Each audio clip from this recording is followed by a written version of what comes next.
Well, I grew up in an Italian family, and my mother was always cooking and always welcomed friends. If I asked, "Can Jim come over for dinner?" She said, "Absolutely. You know, bring more people." There's always food, food, food. And what that did for my family was we ate very well, one, and two, we all talked, and it really got us talking and together as a family. And after doing it for years and years and years, it drew. I wanted to interact with people more and more, so it made me want to cook.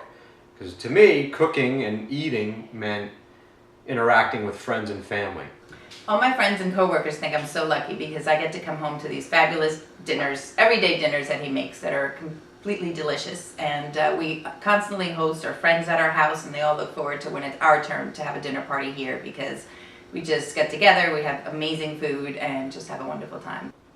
Here I am now. I'm a network engineer for a school district, and that's my day job. You know, do very well feeding the family with that. So I came around to, now I have the opportunity to do something with food that I love, and that's really interacting with people. And because I was so fortunate to have the family where food was the center and have these great meals, with my family around. I mean, I'm talking funerals, there was food. It didn't have to be all happy times, but it just brought people together. And that's the passion for me with food. Obviously, I love to cook, I love the process of it, but to be with my family enjoying a meal that I created, or to be able to teach friends, I think it's so valuable to have in my life, to be able to teach friends and people that, and share that with them, I think is amazing to me. And that's what I love about food. So I started Dine-Out-In, which is a cooking classes hosted in people's homes.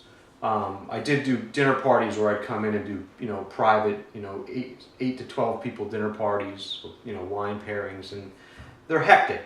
And people just wanted to come watch me cook anyway. They always talk to me. So I said, let me just start doing cooking classes.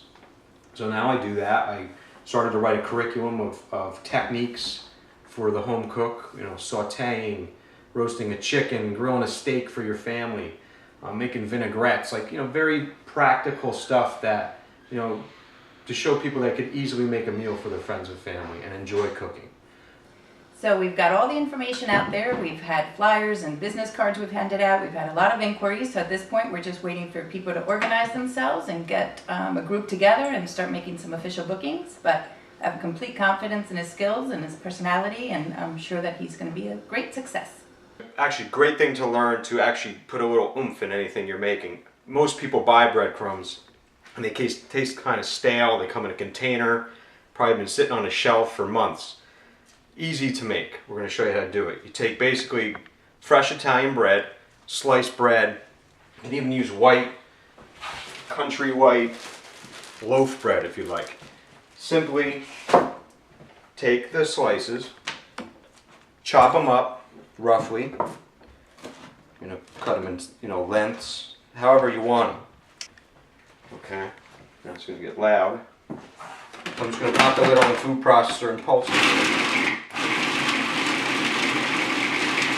Break up the crumbs.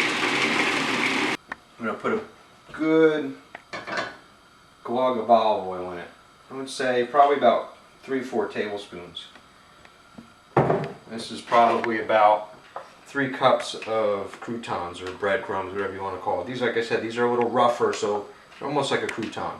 Now if I was going to bread chicken, I would just buzz these up a little more. Now you don't want the oil too hot because we don't want to burn these breadcrumbs. We're just going to toast them slowly. So I'm going to dump them in the pan. Put this aside. You can see down in the pan. Just basically want to coat those breadcrumbs with that olive oil and get them going. Okay, these are about done. It's been about I'd say 6-7 minutes on medium heat. You'll smell it and they'll get brown. That's it. That's really the color you're looking for. Some will be pale, some will be like a nice toasty color. I love Daddy's food so much that I can hug my daddy so hard. the company's just begun. I have my website out, and I have my day job consulting that feeds the family, and now I have my Dine-Out-In business that feeds my soul.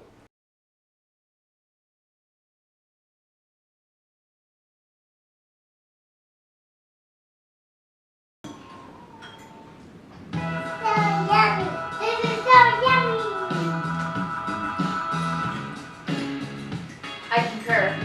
Delicious as always, Dad.